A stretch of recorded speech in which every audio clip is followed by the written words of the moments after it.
সুপ্রভাত। তোমরা সবাই ভালো আছো, সুস্থ থাকো, ঠাকুর কাছে এটা প্রার্থনা করি। আর শুভ নববর্ষের প্রীতি ও শুভেচ্ছা জানাচ্ছি। আর আমার সকালবেলা সমস্ত কাজ হয়ে গেছে, স্নান হয়ে গেছে, স্নান করে নিয়েছি। এবার আমি বাজারে যাব। আমি আর শাশুড়ি যাবো, আমার শ্বশুর কাছে পুজো দিতে। আর দায়িত্বটা আমাদের কাঁধেই পড়েছে আজকে। আমি নেব ফুল মিষ্টি, আর আমার শাশুড়ি নেবে হচ্ছে যা নেয় বাজারের যাবতীয়, সেটা আমিও থাকবো সঙ্গে। চলো দেখাতে রাখি।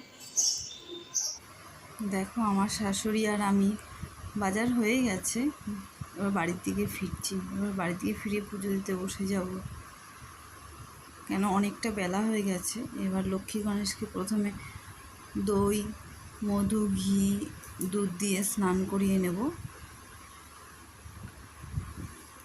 কেন আমি মাঝের মধ্যে বৃহস্পতিবার করে লক্ষ্মী আর গণেশকে স্নান করাই, আর না হলে বুধবার করেও গণেশকে স্নান করাই, আর বৃহস্পতিবার করে মা লক্ষ্মীকে স্নান করিয়ে নতুন বস্ত্র পরাই। আর ঠাকুরের জায়গাটাও পরিষ্কার পরিচ্ছন্ন করে নিই একবারে।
আর এই দেখো গণেশ আর লক্ষ্মীকে, মা লক্ষ্মীকে স্নান করিয়ে নিলাম,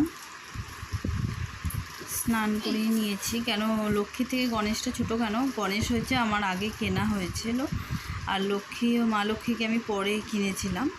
এটা আমার নবদ্বীপ থেকে কেনা হয়েছে, মানে মায়াপুরে ঘুরতে যাওয়ার সময় তখন কেনা হয়েছে। এই যে লোকনাথ বাবাকে আমি স্নান করিয়ে নেব, যেহেতু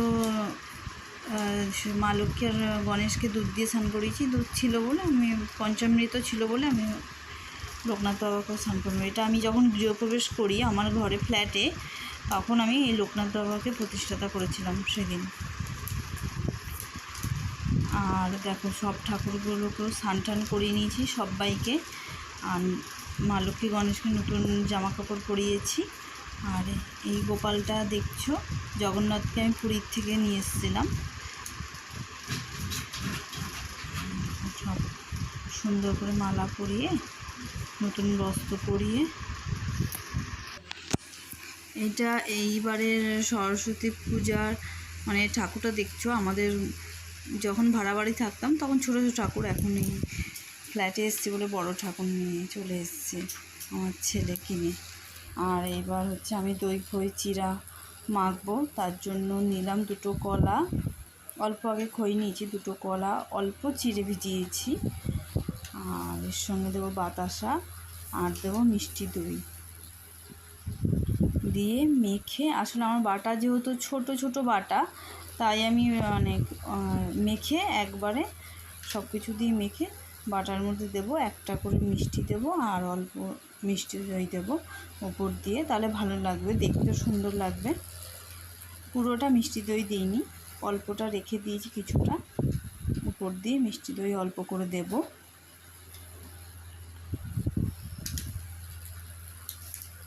দেখো চিড়েটা একটুখানি অল্প পরিমাণে অল্প নিয়েছি।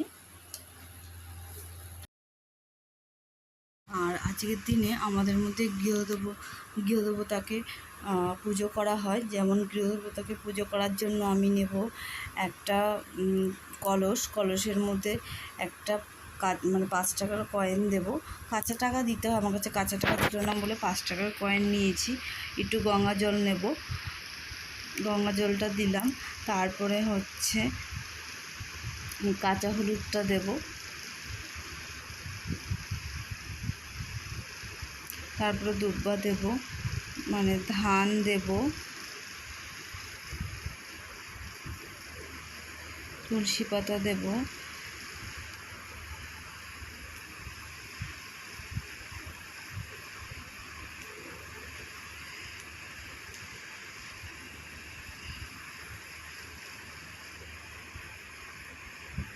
খই দেব। এখানে সব কিছুই মোটামুটি দিতে হবে, মানে তোমার ঠাকুরের কাছে যা যা আছে। আর হচ্ছে একটুখানি সন্দেশ দেব, সোনা রূপা দেব, তেল সিঁদুর,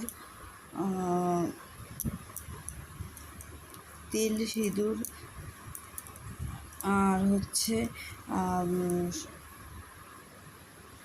ঘি, মধু সব দিয়ে, আম পাতাটা দেখতে পাচ্ছ, আম পাতা দিয়ে সারা ঘরে আমি ছিটিয়ে দেব। ওটাকেই বলা হচ্ছে গৃহদেবতার পুজো করা।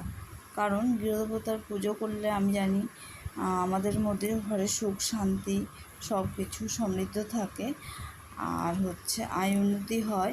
একটু কাঁচা দুধও আমি দিয়েছিলাম পরে।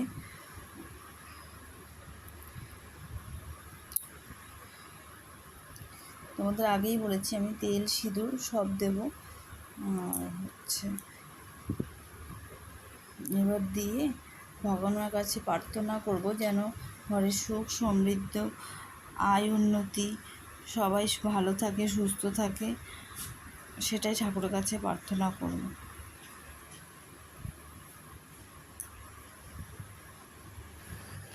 আর পরিবারের জন্য সুখ শান্তির জন্য আমরা এইটুকু করতেই পারি। আর দেখো এইবার আম্রপল্লবটা দিয়ে সারা ঘরে অল্প অল্প করে ছিটিয়ে নেব। সারা ঘরে ছিটিয়ে ছাদেও তুমি ছিটিয়ে নিতে পারো। অল্প অল্প সব কিছু নেবে, অল্প অল্প করে নিলে কি হয় তাহলে জিনিসটা নষ্ট হবে না। পুরোটা যা থাকবে পুরোটা সারা ঘরে অল্প অল্প করে ছাদ থেকে বলো, নিচে বলো, সারা উঠান বলো, সব জায়গায় তোমরা ছিটিয়ে নিতে পারবে। দেখো আমি সারা ঘরে ঘুরিয়ে নিলাম, আমার ঘরেও ঘুরিয়ে নিয়েছি।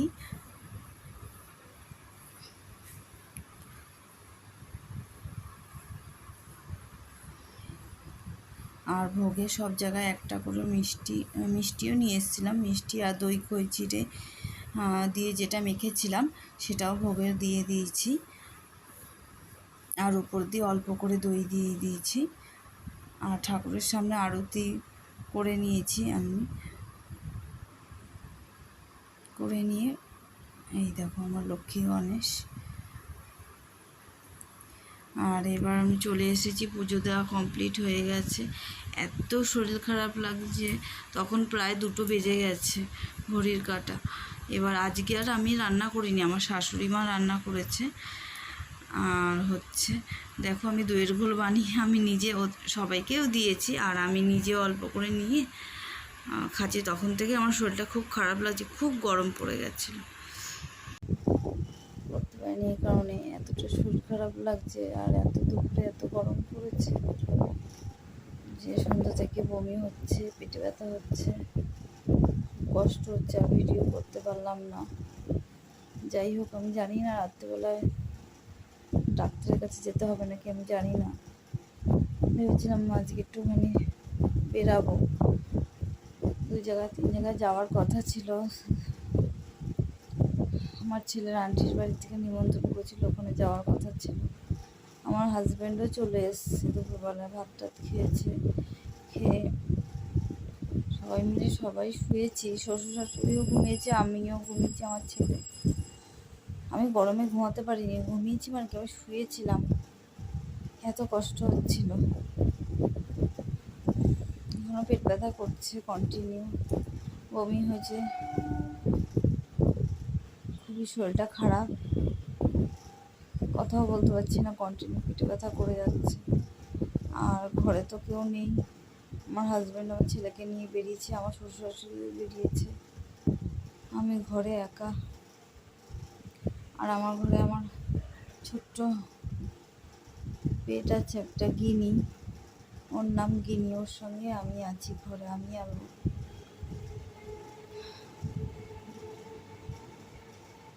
কেন জানি না হঠাৎ করে এত শরীর খারাপ হলো। আসলে আমি গরমটা একদম সহ্য করতে পারি না, কষ্ট হয়। ওদের সাথে কথাও বলতে পারছি না। যাই হোক, আমি পরে ভিডিও দিতে পারবো নাকি আমি জানি না, এখন তোমাদের সঙ্গে এইটুকু শেয়ার করলাম। এই দেখো ডগি আমার সঙ্গে, মানে ও নিচে শুয়ে রয়েছে, ওরও গরমে খুব কষ্ট হচ্ছে। আসলে আমাদের ঘরটা তো মানে একদম 3 তলা, টপ ফ্লোরে, ওই জন্য খুব গরম ঘরটা। আর ও চুপ করে আমার দিকে তাকিয়ে শুয়ে রয়েছে। এই দেখো, ওরও খুব কষ্ট হচ্ছে। আর এই দেখো আমার বর আবার দেখি তাড়াতাড়ি করে আমার ছেলেকে নিয়ে চলে এসেছে। ছেলেও একটা জায়গায় যে নিমন্ত্রণ গেছে, সেখান থেকেও তাড়াতাড়ি করে চলে এসেছে। দেখছি যে মার শরীরটা খারাপ, তাই চলে এসেছে। দেখি আসার সময় দুজনে মিলে একটা কোল্ড ড্রিঙ্কস নিয়ে এসছে, মানে স্প্রাইট নিয়ে এসছে। দেখি আমাকে আবার দিয়েছে হাতে। আমি বলছি না না, আমি খাবো না, এমনিতেই আমি এসব পছন্দ করি না। আমি আমার হাজব্যান্ড একদম এইসব পছন্দ মানে খাই না, স্প্রাইটটা একদম পছন্দ করি না। আমার শ্বশুর শাশুড়ি খুব ভালোবাসে আমার ছেলে। হ্যাঁ, আমার ছেলেও দেখো খাচ্ছে। আর এই গেঞ্জিটা ওর ঠাকুমা দিয়েছে এবার পয়লা বৈশাখে, ওকে দিয়েছে। আর আমার দেওরের ছেলেকে একটা গেঞ্জি দিয়েছে, গেঞ্জি আর প্যান্ট, আর আমার ছেলেকে দিয়েছে। এবার যেহেতু আমরা ফ্ল্যাটটা নিয়েছি নতুন, তাই কারোর সঙ্গে কাউকে কিছু দেওয়া হয়নি। আর হচ্ছে দেখো, এই যে এটা হচ্ছে আমার শাশুড়ির ঘর। এটা শাশুড়ি ঘরের পর্দার এই কালার লাগানো হয়েছে। শাশুড়ি ঘরে রয়েছি কেন, শাশুড়ি ঘরে এসি আছে, ওই জন্য একটুখানি যদি মানে এত গরমে। আর এই শাশুড়ি ঘরে আছি বলে খুব আরাম লাগছে। আর মানে শরীরটা এবার ভালো ভালো লাগছে খুব। আর হচ্ছে দেখো আমার ছেলে আর আমার শাশুড়ি যেখানে গেছে, সেই নিমন্ত্রণ বাড়ির থেকে এসব নিয়ে এসছে, আর প্রসাদ নিয়ে এসছে। আর আমার ছেলে কিছুটা নিয়ে এসছে, ফ্রাইড রাইস আর পায়েস। আর যেটা ছেলে মানে জন্মদিনে গেছে, সেটার মধ্যে মাংস ছিল, আর যেটা প্রসাদ ছিল সেটা শাশুড়ি আলুদম, পায়েস এসব নিয়ে এসছে। আর এই দেখো, আমি তোমাদের বললাম না যে আমাকে হসপিটালে যেতেই হবে, লাস্ট মোমেন্টে আমাকে রাত তখন বাজে 12টা, আমাকে আমার হাজব্যান্ড না, এবার আসলে সারাদিন ডিউটি করে, খাটাখাটি করে না, আমাকে এবার আমি ভাবলাম যে হসপিটালে গিয়ে আমি মেডিসিন খেয়ে ওষুধ নিয়ে ঘরে ঢুকছি। আর তাই জন্য তোমাদের সঙ্গে একটু শেয়ার করে দিলাম।